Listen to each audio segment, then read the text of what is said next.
12 дугаар бүлэг Тэнгэрлэг хончин Иохан 11-30. Би сайхан сэтгэлд хончин байна. Би өөрийн амиа хоньны төлөө өгнө. Сайхан сэтгэлд хончин би өөрийнхөөгөө мэднэ. Манайхан ч намайг мэднэ. Би өөрийнхөө амьдралыг хоньны төлөө зориулдаг. Есүс хэл яриандаа хүмүүсийн сайн мэддэг дүрслэлийг хэрэглэснээр сонсогчдийнхоо оюун ухаанд хүрэх бололцоог арга замыг дахин олов. Тэрбээр сүнсний нөлөөг би сэргээсэн хүйтэн цэнгэг устай зөөрлөв. Өөрийгөө байгаль хийгээд хүний амьдралын баяр баясгалангийн их булаг болсон гэрэл гэгээдээ зөөрлжээ. Тэгээд малчны амьдралаа дамжуулан өөрт нь итгэдэг хүмүүстэй хэрхэн холбоотой байдгаа дүрсэлжээ. Түүний яриаг сонсогчдын хувьд үүнээс илүү сайн ойлгож мэдрэх танил дүр зураг гэж өөр юу ч байхсан билээ. Тэрбээр энэ дүрслэлийг мөнхийн үйлчлэлтэйгээ холбосон. Үүнээс хойш дагалдагчид нь мал хариулж яваа малчдыг харах болгондоо аврагчийнхаа үгийг санахгүй байж чаддаггүй болвоо. Тэд итгэлдээ сайн малчин бүрээс Христийг олж хардаг байсан ба мөн өөрсдийгөө тусламж хэрэгтэй хончноосоо хамааралтай хөөрхий хонд болохоо мэдэрдэг байв. Иш үзүүлэгч Месаягийн гүйцэтгэх үүргийн талаас зөвгнөлөө хэлэхдээ сэтгэл тайвшруулан дүрслэлийг ашиглан сайн мэдээг үүрэгч Сионоо өндөр уулан дээр гарахтун сайн мэдээг үүрэгч Иерусалима дууга чанга өргөхтөн бүү айцгаа та нарын бурхан энд байна хэмээн Иудагийн хотуудад хэлэхтун. Исая 49:11. Давид мөн эзэн бол миний хончин надад дутах зүйл нэг ч үгүй гэж дуулсан. Дуулал 23:1. Ариун сүнс Изекиэлээр дамжуулан би тэдний дээр нэгэн хончинг буюу өөрийн зарц Давидыг тамилж тэрээр тэднийг тэжээх болно. Би гээгцнийг хааж тараасныг буцааж гэмтснийг боох бөгөөд өвчтөн тэнхрүүлж болно. Би тэдэнтэй инх тайвны гэрээ байгуулж хөнөөлт араалтнуудыг энэ нутгаас үгүй хийх болно. Тэд цаашид үндэстнүүдэд олж болохгүй. Газрын араатнууд тэднийг залгихгүй.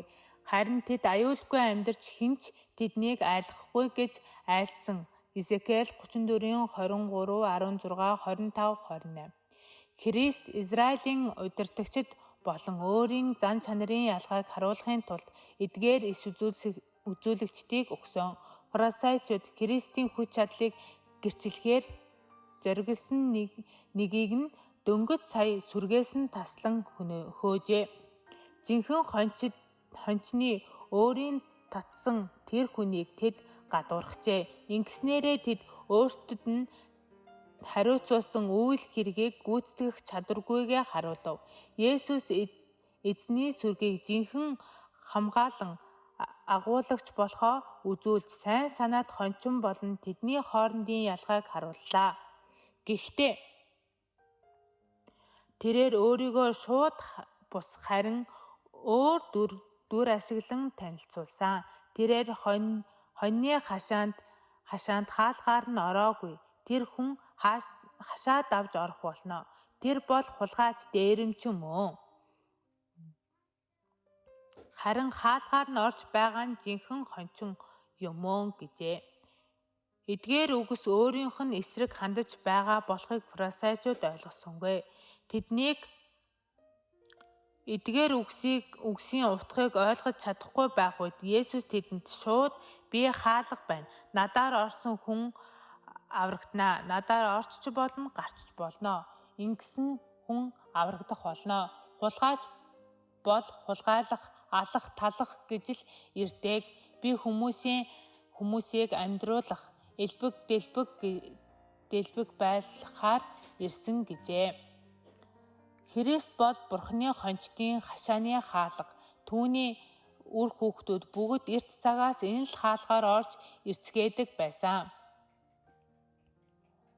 Бэлэг тэмдгүүдэд танилцуулагдаж, иш үзүүлэгчээр ичлэгдсэн түүний дагалдагчдад өгсөн сургамжууд сургамжууд хүмүүст үзүүлсэн гайхамшигт үйл явдлуудаар дамжуулан Есүс өөрийгөө ертөнцийн нүглийг өргөж Бурхны хураг болохоо танилцуулсан. Иохан 1:29. Хүмүүс түүгээр дамжин Бурхны нэгүслийг хүлээн авах хонин сүрэгт нэгдэх боломжтой болцгоодог. Дэлхий дахинд олон итгэх бишрэх зүйлсийг танилцуулан санал болгохоор олон хүн ирсэн байв. Өөртөөгөө зөвтгөж Бурхантай эвлэрч түүний хонины хашаанд орох үүдийг ирж хайхын тулд хүмүүс олон төрлийн дэг заяг тогтолцоог санаачилж байлаа. Гэтэл цорын ганц хаалга нь Христ юм а. Христийн байр суурийг булаан авах гэсэн бүх аргуудыг санал болгогч хонины хашаанд үүдээр нь бус харин өөр аргаар нэвтрэн орохыг оролдож байгаа хүмүүс болох булгаач дээрэмчд мөн. Фарисеучуд хаалгаар орсонгүй. Тэд Христээр дамжуулан хонин сүрэгтэй нэгтээгүй ба хончны гүйцэтгэх ёстой үүргээ үл биелүүлэн өөр арга замаар хонины хашаанд нэвтэрчээ. Тахилчид, удирдагчид, хуулийн багш нар болон фарисеучуд цэцэг ногоо дэлгэрсэн бэлчээрийг тахалж амийн усны булгийн усыг бузарлав. Хуурамч хончдын Бурхны сүнсээр бичүүлж үлдээсэн бичээсүүдэд тодорхой оновчтой дүрслэн эмгэгтэй нэгнийг та нар эс тэнхрүүлж, өвчтөйг нь та нар эс идгэн, гэмтснийг та нар үл боож, бутарсныг та нар эс буцааж, гээгдсэнийг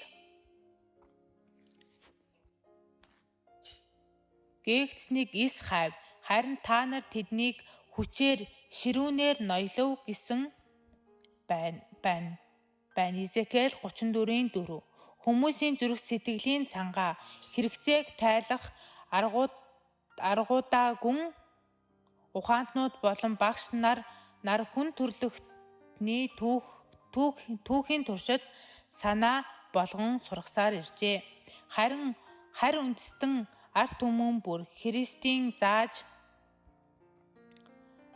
байснаас өөр авралын арга тогтолцоонуудыг санал болгож буй олон агуу багш болон шашны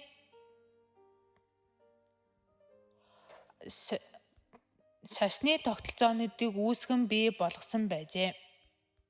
Тэд ард олныг эцгээс нь хөндийрүүлж хүмүүс зөвхөн ивэл хайраа өгдөг Бурханаас айж эмээхийг заан сургаж байлаа. Тэдний бүхий л үйл ажиллагаа бүтээл авралаараа бүхнийг эзэмшигч Бурханаас бүхнийг нь булаан авахд чиглэгдэж байлаа. Ийм хуурамч багш нар тэрч байтугай хүмүүсийн эзэмсэж буй бүхнийг хулгайлан авахар хичээж байдаг. Сая хүн хуурамч шашны боолчлолын гав гинжинд хүлэгдэж айдаст хүйдэст автаж үнэн сургаал үзэлд хайхрамжгүй хандах болжээ. Тэд итгэл найдвар энэ ертөнцид эзлэх баяр хөөрөөсөө хагацж маргаашийнхаа төлөө айхаас энэ өөр мэдэх юмгүй яг л араатан амтан хүчээр зүтгэн хөдөлмөрлөдөг гагцхүү Бурхны өршөөл нэгүслийн сайн мэдээл зүрх сэтгэлийг нь өндөрт өргөдгөө. Хүүгээр нь илрэн харагдсан Бурхны хайр ивэлэл хүмүүсийн зүрх сэтгэлийг дооглуулж зүрх сэтгэлийн хүчийг юунаас ч илүүтэйгээр өдөөн сэргээдэг. Христ Бурхны дүрийг игэл жирийн хүнд сэргээн буй болгохоор ирсэн. Христээс хүмүүсийг холдуулж буй хэв боловч тэднийг зөвхөн түүнээс хөндийрүүлээ зогсохгүй төгс төгөлдөр болгогч их булгаас тэднийг холдуулдаг. Ийм хүн тэднийг итгэл найдвар, зориг болон амьдралын алдар хүндийг булаан авдаг. Ийм хүн бол хулгайч дээрэмчин мөн. Хаалгаар орж байгаа хүн бол хончин мөн. Христ бол хаалга ба хончин мөн. Тэрээр өөрөө энэ хаалгаар орж ирдэг. Тэрээр өөрийгөө золиослон энэ хаалгаар орж ирсэн хончин болсон. Хаалгач түүний үүд онгойлгож өгдөг бөгөөд хонинд түүний дуу хоолойг сонсгоодгоо. Тэрээр хондоо нэрээр нь дуудаж гаргаад бэлчээдэг. Бэлчээрт гарахдаа өөрөө өмнө нь явна. Хонд нь дуу хоолойг нь таньдаг болохоор араас нь дагна. Амьтдын дотроос хамгийн аимхай хөөрхийлөлтэй нь хонь. Дорн дахинд бол хончин сүргийнхээ талаар зав чөлөөгүй эцэд цуцалтгүйгээр санаа зовно. Эрт идүүгээ айлч цагт хотын хэрэмний гадна аюул осол ихтэй байдаг байжээ. Хөдөөгийн дээрэмчид болон махчин амьтдад хонь руу дайрахаар завдан отож байдаг байв. Хончин өөрт нь аюул ос занал хийж байгааг мэдсэн боловч үүргээ гүйцэтгэн хонио хамгаалан мандгаа. Харааны бэлчээр Лабаны сүргийг хариулж явсан Яаков эцэд цуцалтгүй хөдөлмөрлөж байсан тухайга би өдрийн халуунд халж шинэ хүйтэнд хөрч нүдээ цацилгүй тийхүү өнгөрөөсөөр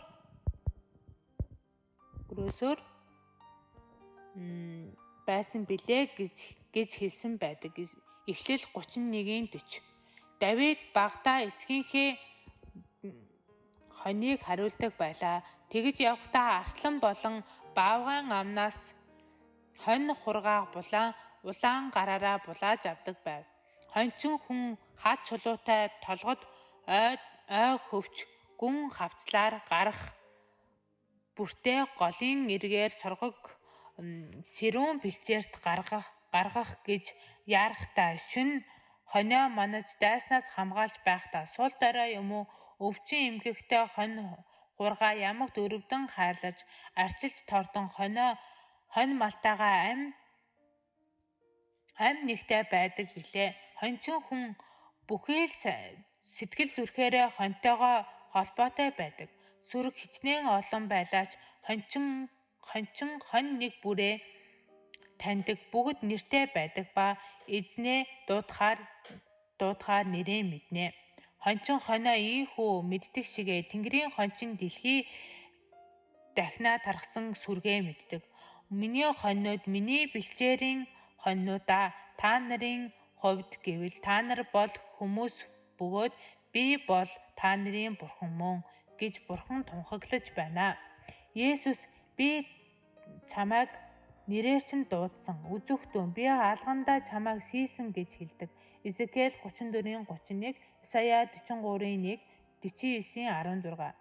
Есүс бүгдийг мань хувьчлан мэддэг ба бидний гэм нүгэлтэй мэдрэмжийг минь өрөвдөн ажиглаж байдаг. Тэрээр бид бүгдийг нэрээр минь мэддэг. Орон гэрээг минь хүртэл андахгүй. Тэнд аж төрдөг хүмүүсийн бүгдийн нэрийг мэднэ. Тэрээр заримдаа тэр хотын тэр гудамжны тэр айлд ороод өөрийнх нь алдагдсан хоныг олж ирэхийг шаарддаг. Есүс хүн бүрийг даанч сайн мэднэ. Ганцхан түүний төлөө л амиа зориулсан юм шиг сайн мэднэ. Хүн бүрийн зовлон шаналлд сэтгэл нь эмзэглэж хүсч гуйсан тусламж бүрийг сонсдгоо. Тэрбээр бүх хүнийг өөртөө татах гэж ирсэн ба намайг дагцхаа гэхэд түүний сүнс хүмүүсийн зүрх сэтгэл нөлөөлж хүмүүсийг түүн рүү татах болно. Харамсалтай нь олон хүн түүнийг дагахаа татгалзана. Тэд хэн болохыг Есүс сайн мэдэж байгаа. Есүс мөн үг яриаг нь баяр хөөртэйгээр сонсоод халамжит хончныг дагахад бэлэн хүмүүсийг ч гэсэн сайн мэддэг. Тэрбээр миний хоньнууд үгийг минь дуулж байна. Би эднийг мэдэж байна. Эд намайг дагна гэв. Тэрээр дэлхий дээр өөр хүн байхгүй юм шиг хүн бүрийн төлөө санаа тавина. Тэрээр хондоо нэрээр нь дуудаж гарлаа. Дууг нь таньдаг болохоор хонд араас нь дагна. Дорн дахинд улс орнуудад хончин хонио туудаггүй. Хончин урд нь явж айлгаж шилбүүрдэж байдлаар биш харин хондоо дуудан хариулдаг. Хонь нь эзнийхээ дууг таньдаг учраас аяандаа дагдаг. Аврагч маань бидэнтэй хончин хонтойгоо яаж харцдаг тийм байдлаар харцдаг. Ариун бичээст та өөрийн хүмүүсийг хонин сүрэгт Мосе болон Аароны гараар удирдсан гэж өгүүлсэн байдаг. Есүс иш үзүүлэгчдээр дамжуулан би чамайг үрдийн хайраар хайрлсан. Тийм учраас би чамайг хайр инэрлээр татсан билээ. Би тэднийг хүний оосроор харин хайрын уяагаар дагуулсан гэж хэлж байдаг. Дуулал 77-гийн 20, Иремья 31-ийн 3, Хосея 11-ийн 4. Христийн дагалдагчид зэмлэл шийтгэлээс айхдаа мөнхийн шан харамж горисондоо түүнийг дагсан юм бишээ. Бэтлехемийн цэцэрлэгээс Голготын загалмай хүртэл түүний зовлон зүдгүүртэй амьдралаар замнахтаа илэрхийлж байсан аврагчийн юутай ч зүйрлэшгүй их хайр дагалдагч дагахын зүрх сэтгэлийг эзэмдэж өөрчлөн шинжилсэн хайрыг харж үзсэн хүний сэтгэлд хайр төрдөг. Хүмүүс Есүсийн дуу хоолойг сонсоод түүнийг дагдаг. Хончин хүн сүргийнхаа өмнө явдаг шиг Есүс замд таарах бэрхшээлтэй хамгийн түрүүнд нүүр тулж ард түмэнтэйгээ хамт явдаг. Хоньоо хашаанаас нь гаргаад өөрөө өмнө нь явдаг. Деважин руу өксөх зам аврагчийн хөлийн мөрөөр ариусгагдсан. Энэ зам инхэл донхолтой игц хад асгатай байж болох боловч Есүс тэр замыг аль хэдийн гэтлэн туулсан. Тэрбээр бидний замыг хөнгөвчлөх гэж өргөст бутан дундуур зам зөрөн гаргаж өгчээ. Бидэнд өөрүүлэхээр даалгасан бүхий л ачаа дарамтыг маань тэрээр бидний өмнөөс үрсэн. Есүс өдгөө Бурхны оршихуй руу өргөгдөж орчлон ертөнцийн хаан суудал заларч байгаа хэдийч урьдын адил бидний төлөө санаа тавьсан хэвээр байгаа. Энэхүү ийлдэг зөөлөн сэтгэл өнөөдөр ч гэсэн хүний аливаа уй гашуу зовлон бэрхшээлийг хүлээн авахд нээлттэй байна. Өнөөдөр ч гэсэн даян дэлхийд байгаа ард олноо улам ихээр ивэж хайрлахын тулд цовдлогдсон гараа бидний төлөө дэлгэдэг. Хүмүүс хизээж мөхөхгүй. Миний гараас тэднийг хизээж булаахгүй. Өөрсдийгөө Христэд бүрэн зориулсан хүн түүний мэлмид бүхэл дэлхийгээс илүү үн цэнтэй юм аа. Аврагч өөрийнхөө амьдралд ганц хүнийгч болов оруулж аврахын тулд Голготын тамлалыг туулах байсан бүлгөө. Тэрбээр амиа өгсөн хүнийг хизээж орхидоггүй.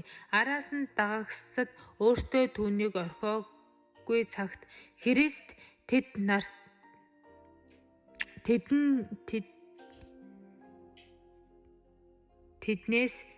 тэднээс чанга атхан хамгаалсаар байх болно. Бид сорил туршилтад орох үедээ чин үнэнч туслагчтай байсан хэвээр байдаг. Тэрбээр биднийг бузар муутай тэмцэж уруу татлагтай тулалдах үед хизээж ганцаардууж орхидоггүй. Эс тэгвээс бид хүнд байдалд орж зовлон гунигт автагдах болно шүү дээ. Хэдий одоо тэрбээр мөхөс хүний нүднээс далд байгаа боловч бид итгэлээрээ би та нартай хамт гэсэн үгсийг нь сонсох боломжтой байх болно. Тэрээр амьд нэгэн мөн би үгсэн байсан харагтун би үеийн үед амьд байна гэж хэлсэн. Илчлэлт 1:18. Би та нарын уй гашуу зовлон шаналлыг хуваалцаж та бүхний үүрч буй уруу татлагыг үүрсэн. Би таны уйлахыг харж бас уйлж байна. Би гүн гүнзгийгээр мэдэрч уу уйдгар гунгийг чинь мэдэрч байна. Та нар ганцаараа хинээч тус дэмжлэггүй үлдлээ гэж бөө бодоорой. Таны сэтгэлийн шанал зовлон бэрхшээлийг нэгч хүн мэдэрч ойлгож чадахгүй байгаа бол та бүхэн надад хандаж амьдраарай. Уус ганхаж толгод дөргивч миний инрэл хайр чамаас салахгүй. Миний инхийн гэрээ хөндөгдөхгүй гэж чамайг инэрэгч эзэн айлдаж байна. Исая 54:10. Хончин хүн хониндоо хичнээн хайртайч гэсэн охид хөвгүүдтэй түүнээс илүү хайртай. Есүс бол зөвхөн бидний хончин биш. Тэрээр бол бидний мөнхийн эцэг юм аа. Би бол сайн хончин мөн. Би өөрийнхөө мэдэх бөгөөд өөрийнх нь намайг мэднэ. Би эцгээ мэдхийн адил эцэг минь намайг мэддэг юм аа. Иохан 10:14-15. Эдгээр нь ямар гайхамшигтай үгс вэ? Эцгийн сэтгэлийн гүнд оршиж байдаг цорын ганц хүүг эзэн миний ойр дотны хүн болгон зарласан юм аа. Захария 13:7. Мөнхийн бурхан болон хүүгийн хоорондын харилцаа нь Христ болон газар дээрх түүний хүүхдүүдийн хоорондын эв нэгдлийн бэлэгдэл болжээ. Бид эцгийн өгсөн үнэтэй бэлэг Христийн аваа үүсээр хүлээн авч буй шагнал нь учраас Есүс биднийг хайрладаг. Тэрээр биднийг өөрийнхөө хүүхдүүд шиг хайрладаг. Тэрээр уншигч таныг ч хайрлаж байгаа. Тэнгэрийн хаанчлал бидэнд үүнээс илүү сайн сайхныг бэлэглэж чадахгүй. Ийм учраас та итгэж найдаарай. Хуурамч хончны араас дагаж яваа газар сайгүй тархсан хүмүүсийн тухай Есүс санаа тавьж бодсон. Өөрийнхөө хонин сүрэг адил цуглуулахыг хүссэн хүмүүс нь сүрэг чонон дунд байгаа. Тэрээр надад энэ хашаанд байхгүй ч гэсэн хашааны гадна байгаа хонь бий. Тэднийг би цуглуулах ёстой. Тэд миний дуу хоолой сонсох болно. Ингээд тэд нэг хончинтой нэг сүрэг болох болно гэж хэлсэн. Иохан 10:16. Би дахин олж авахын тулд амьдралаа өгч байгаа болохоор эцэг намайг хайрладаг. Энэ нь та нарын гэм нүглийг арилгахын тулд та нарын авралын төлөө амиа өгснөөс илүү хүчтэйгээр эцэг минь намайг хайрладаг шиг та нарыг ч мөн хайрладаг гэсэн үг ээ. Би та нарын баталгаа золиос болж өөрийгөө золиосож та нарын амьдралын авралын баталгаа болж гэм нүгэл төлөөсийг чинь үүрснээр би эцгийнхээ хайрыг улам ихээр хүртэх болсон. Дахиад олж авахын тулд би амь насаа өгч байна. Үүнийг надаас хинч булааж чадахгүй. Гэхдээ би өөрөө түүнээ өгч байна. Би амь насаа өгөх хэрэгтэй. Эргүүлээд авах хэрэгтэй. Хүнийхээ хувьд тэрээр өөхөх тавилантайч бурхан Тэнгэрийнхээ хувьд ертөнцийн амьдралын их булаг байсан юм аа. Тэрээр үхлийг сөрж түүнд захирагдахгүй байж чадах байваа. Гэхдээ үхшгүй мөнхийн амьдралыг олох гэж амь насаа сайн дураараа өгсөн юм. ертөнцийн нүглийг өөртөө үүрч хүмүүсийг үрд өхүүлэхгүй байлгахын төлөө хараал зүхэлд өртөж өөрийгөө золиослсон юм аа.